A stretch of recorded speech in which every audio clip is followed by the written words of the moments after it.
नमो अरिहन्ताणं नमो सिद्धाणं नमो आयर्याणं नमो उवज्झायाणं नमो लोये सौसाहूणम्।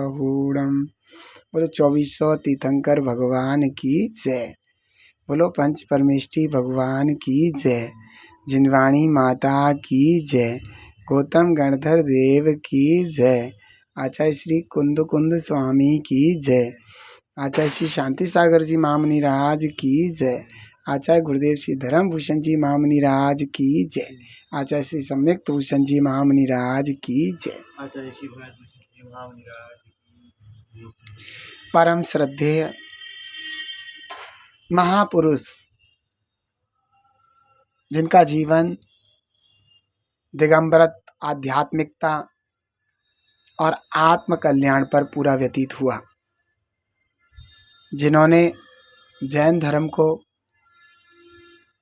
Full प्रचारित किया, जिन्होंने जैन धर्म जन जन तक पहुंचाया, जिनकी निर्भयता निर्भीकता दृढ़ता जैनियों के लिए, जैन समाज के लिए, जैन धर्म के लिए एक बहुत श्रेष्ठ उदाहरण बन गई।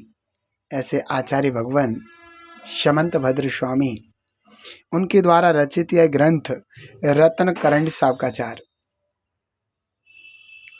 यथा नाम तथा काम, रत्न करंड रत्नों का थैला, श्रावकाचार श्रावकों के आचरण से भरा हुआ, श्रावक के लिए सम्यक दर्शन सम्यक ज्ञान सम्यक चातुर्य रूपी रत्नों का थैला श्रावक के लिए समर्पण किया आचार्य भगवान समंत भद्र स्वामी ने।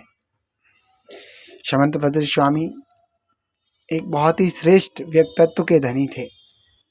उनका जीवन आज भी हम सभी के लिए बड़ा ही आदर्शवान है।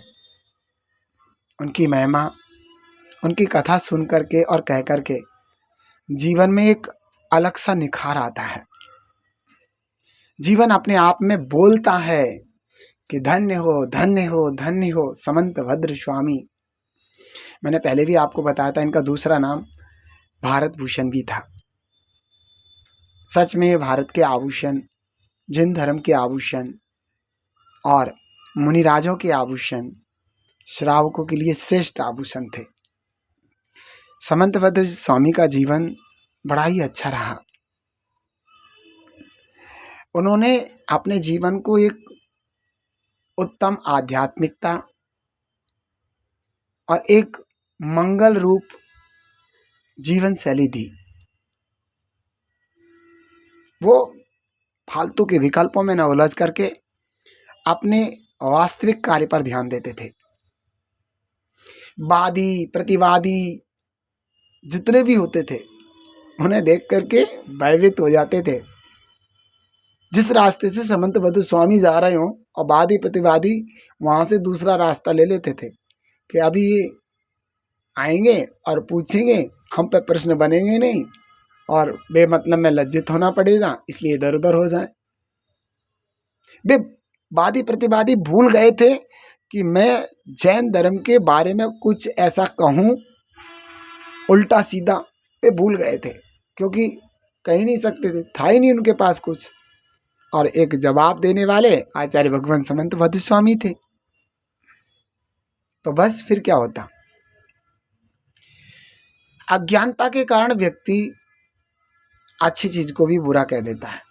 जब उसे ज्ञान हो जाता है तब उसे लगता है मेरी बहुत बड़ी गलती है। महावीर के जीव मारीच ने अज्ञानता के कारण जैन धर्म का विरोध किया और जैन धर्म के विपरीत 363 मतों को चला करके अपना घात किया। जैन धर्म का घात कहां कर सकते हैं, अपना घात किया, अकुगति का पात्र बना।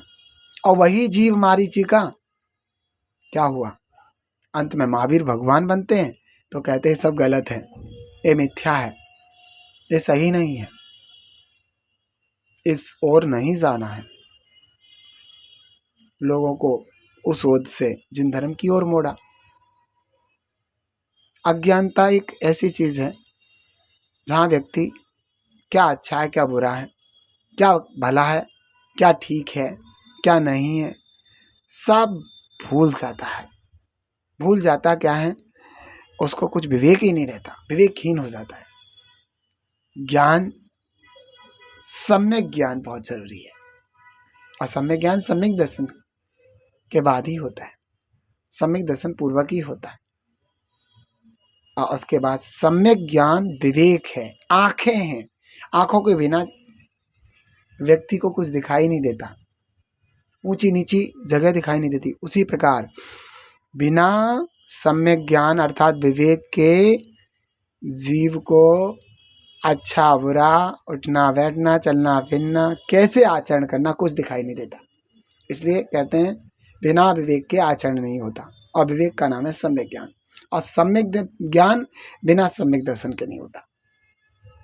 तो भव्यात्मन ये रतनकंठ साहब का 4 ग्रंथ आपके सामने, महामूर्ति परम श्रद्धा के विषय ऐसे हमारे आचार्य भगवान समर्थवाद स्वामी के द्वारा रचित है। और यह ग्रंथ आपके लिए बड़ा ही सौभाग्यशाली हो, आपके जीवन को उत्थान करने वाला हो, आपके जीवन को एक उत्तम सुंदरतम दिशा देने वाला हो, ऐसी मैं भावना करता हूँ। मुझे ये ग्रंथ बहुत अच्छा लगता है, भले ही श्रावकों के लिए बनाया गया हो, लेकिन इस ग्रंथ को पढ़ करके मुनिराजों को भी अपनी मुनि दशा याद आ जाती है। जैसे आज का एक श्लोक है 10वां, विषया सावसाती तो निरारंभो परिग्रह, ज्ञान ध्यान तपो रक्तस तपस्वी सप्रशस्यते। आचार्य भगवान समर्थबद्ध स्वामी ने कितना दिमाग लगाया होगा, कितना सोचा होगा, ये आप कह रहे हैं, लेकिन मेरी समझ है ना उन्होंने दिमाग लगाया ना उन्होंने सोचा, क्योंकि ये उनका जीवन था, ये जिंदगी थी। कहते हैं कि कोई नई चीज को करे तो दिमाग लगाना पड़ता है, सोचना पड़ता है, क्यों भाई? लेकिन जो जिसका जीवन ही हो उसको दिमाग लगाने की और सोचने की जरूरत नहीं पड़ती। जैसे किसी को गाली देने की आदत पड़ गई तो उसको मैं गाली दूं, ऐसा दिमाग लगाने की जरूरत नहीं पड़ती, वो तुरंत दे देता, उसे खुद भी नहीं पता होता मैंने गाली दे दी। ऐसे ही कहने का मतलब ये है, कोई गाली देना नहीं जानता है और उसे सामने वाले को गाली दे करके बात करनी है, तो उसे सोचना पड़ेगा इसको कौन सी गाली दूं मैं।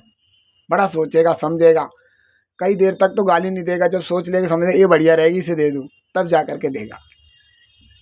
ऐसे जिनका जीवन स्वयं पवित्र था, जिनका जीवन आध्यात्मिक था, जिनका जीवन अपने कल्याण से भरपूर, मंगल से भरपूर था, ऐसे समंत भद्र स्वामी को श्लोक लिखते वक्त कुछ सोचना नहीं पड़ा, और उनके उद्गार से सहज निकला, विषया सावसाती तो निरारंभो परिग्रह, ज्ञान ध्यान तपो रक्तस तपस्वी सप्रशस्यते।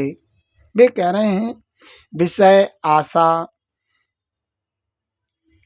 बस अतीतः, जो विषयों की इच्छाओं के अधीनता से रहित हैं, जिनको विषयों की इच्छाओं की अधीनता नहीं है, अर्थात जो 5 इंद्रियों के विषयों की इच्छा नहीं करते। विषयों की इच्छा की अधीनता किसको होगी? जिनको 5 इंद्रियों के विषयों में ही आनंद आता हो, वो ही अच्छे लगते हो। जिन्हें ज्ञान ना हो कि 5 इंद्रियों के जो विषय हैं उसके दुर्गति के कारण है, आत्मा का स्वभाव उसका सदगति का कारण है, जिसे ना पता हो वही विषयों की इच्छाओं के अधीन होता है। लेकिन दिगंबर मुनिराज कौन बनता है? जिन्हें 5 इंद्रियों के विषय उनके सुख रूप अधीन, सुख रूप नहीं लगते। वे दिगंबर मुनि 5 इंद्रियों के विषयों के अधीनता ग्रहण नहीं करते हैं, वे स्वतंत्र होते हैं। जो 5 इंद्रियों के विषयों के अधीन हैं वे स्वतंत्र हैं, दुखी हैं, इनके आश्रय से हैं। क्यों? क्योंकि 5 इंद्रियों के विषय जो कि तो हमारी इच्छा अनुसार मिल जाए उसके लिए पुण्य चाहिए, और जब तक पुण्य नहीं है तो उन विषयों को चा चा के कुड़ कुड़ के मर जाते हैं। क्योंकि 5 इंद्रियों के विषय मिल जाएं, हमारे अनुकूल मिल जाए, उसके लिए पुण्य चाहिए होता है, और पुण्य नहीं होता तो मिलते नहीं है, तो उसकी विषयों की इच्छाओं के द्वारा तड़प तड़प के अपने जीवन को खत्म कर देते हैं, अनेकों प्रकार के पापों को संचय करते हैं और अनेकों भवों में उनका फल भुगतते हैं। लेकिन दिगंबर मुनिराज का तो स्टॉप हो चुका है कर्म बंधन का, अर्थात उन्होंने सबसे पहले स्टॉप किया पाप कर्म का, और उसके बाद वे संपूर्ण कर्मों का नाश करके भगवान बनने की रास्ता पे चल दिए।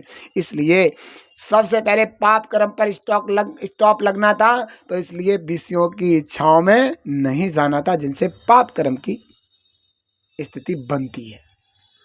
तो उन्होंने वो 5 इंद्रियों के विषयों की आधीनता से रहे थे, 5 इंद्रियों के विषयों की इच्छा की आधीनता से रहे थे। और कैसे दिगंबर मुनिराज? निरारंभ, ऐसा कोई कार्य नहीं करते जिससे हिंसा हो। संपूर्ण प्रकार के आरंभों को इन्होंने त्याग कर दिया है, क्योंकि हिंसा से पाप का अर्जन होगा, और पाप का अर्जन, पाप उदय आएगा तब दुख देगा, हमें अपने सद्मार्ग से च्युत करेगा, हमें मोक्ष मार्ग पे बढ़ने से रोकेगा। तो निरारंभ, आरंभ से रहित हैं, जिसमें जीव हिंसा हो ऐसा कोई कार्य नहीं करते। अपरिग्रह, परिग्रह से रहित हैं। परिग्रह भी पाप संचय में महाकारण है। बहुत आरंभ और बहुत परिग्रह नरक का गति का कारण होता है। इसलिए मुनिराज ये ध्यान रखते हैं कि किसी भी प्रकार का परिग्रह ना हो। उपकरण अपनी साधना के कारण है, उनको रखते हैं, जैसे पिच्छी, कमंडल, एक शास्त्र जो कि आराधना का कारण बनता है। कमंडल होगा तो शुद्धि का विधान बनेगा शरीर की, पिच्छिका होगी तो जीवों की हिंसा टलेगी, उससे हम जीवों की, क्योंकि चलते फिरते उठते बैठते जाते आते कोई जीव की विराधना ना हो जाए तो पिच्छिका काम करती है। और शास्त्र जी, क्योंकि आज पंचम काल में इतनी स्मरण शक्ति नहीं है जीव की कि वो बहुत कुछ समझ सके, जान सके, तो इसलिए बार बार शास्त्र का रखना जरूरी है। प्रतिक्रमण के लिए, सामायिक के लिए, भक्तियाँ पढ़ने के लिए, और भी बहुत सारे शास्त्रों के उद्धरण के लिए, ग्रंथों को पढ़ने के लिए, तो ये जरूरी होता है। ज्ञान ध्यान तपो रक्तः, ज्ञान ध्यान और तप में तल्लीन, अनुरक्त, लवलीन, किसमें? ज्ञान में। ज्ञान किसे कहते हैं? 5 प्रकार की स्वाध्याय, वाचन, प्रक्षण, आमना, अनुपेक्षा, उपदेश, ऐसे कर स्वाध्याय तुम पहुंचो अपने देश। वाचना, शास्त्रों का जैसे वाचन करना, स्वयं बोलना, दूसरे भी सुने। प्रक्षणा, जो समझ में नहीं आता वो उसे ज्ञानियों से, धर्मात्माओं से, मुनिराजों से पूछना। आमनाएं, उसको याद कर लेना। अनुपेक्षा, बार बार बैठे बैठे उसका चिंतन करना। उपदेश, उसके बाद कोई जीव धर्म का उपदेश चाहता है, धर्म की प्रभावना के लिए धर्म का उपदेश देना। तो इस तरीके से 5 प्रकार का ज्ञान, समझ में आया? तो 5 प्रकार के ज्ञान में तल्लीन रहते हूँ। ध्यान, ज्ञान नहीं तो ध्यान में लीन, चिंतन, मनन, आत्मा का चिंतन, पंच परमेष्टि का ध्यान, अपने स्वभाव में जाने का प्रयास। तप, तप क्या कहलाता है? 12 प्रकार का तप होता है, अनशन आदि। तो उसमें 12 प्रकार के तपों को अपने आत्म आराधना में जाने के लिए तपते रहना। बिना तप के आत्म आराधना नहीं हो सकती। इसलिए तपस्वी मुनिराज निरंतर तपों का आराधन करते हैं। शरीर को भी इतना भोजन नहीं देते जिससे शरीर में आलस हो जाए, तो उसके लिए ऊन उदर, भूख से कम खाते हैं, जिससे कि शरीर में थकावट भी ना हो और आलस भी ना आए। अनशन, एक आध दिन उपवास रखते हैं, जिससे कि समय अधिक से अधिक आत्म आराधना का मिल सके, क्योंकि एक आध दिन उपवास करने से शरीर की क्षीणता नहीं होती और अपने मन को बस भी करते हैं।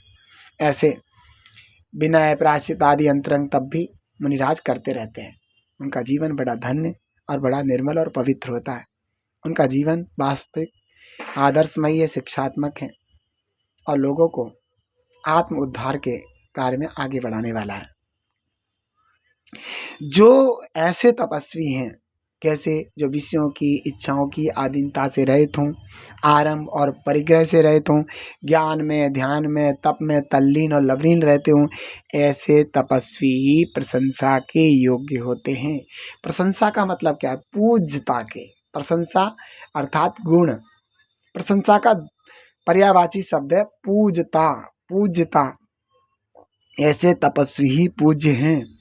प्रशंसा माने गुणों का व्याख्यान करना, गुणवान के, यानी गुणगान करने के योग्य हैं, अर्थात उनके गुणगान किए जा सकते हैं। जिनमें गुण होंगे उसी के तो गुणगान किए जाएंगे, जिनमें पूजता होगी उन्हीं को तो पूजा जाएगा। तो ऐसे तपस्वी ही गुणों के गान के लिए श्रेष्ठ हैं, अर्थात उनके गुण गाए जा सकते हैं। जिसके गुण होंगे उसी को तो गाए जाएंगे और पूज्यता उन्हीं में होती है, तभी तो वे पूजे जाते हैं। वे ही पूजनीय हैं, वे ही प्रशंसनीय हैं, वे ही गुणगान के लिए अर्थात भगवत्ता के लिए उपस्थित हैं। आज मैंने आपको 10वां श्लोक बताया। इस श्लोक के माध्यम से अपने जीवन को कोशिश करना कि उत्कृष्टता को प्राप्त करें और पवित्र करें इसी भावना के साथ। ओम नमः।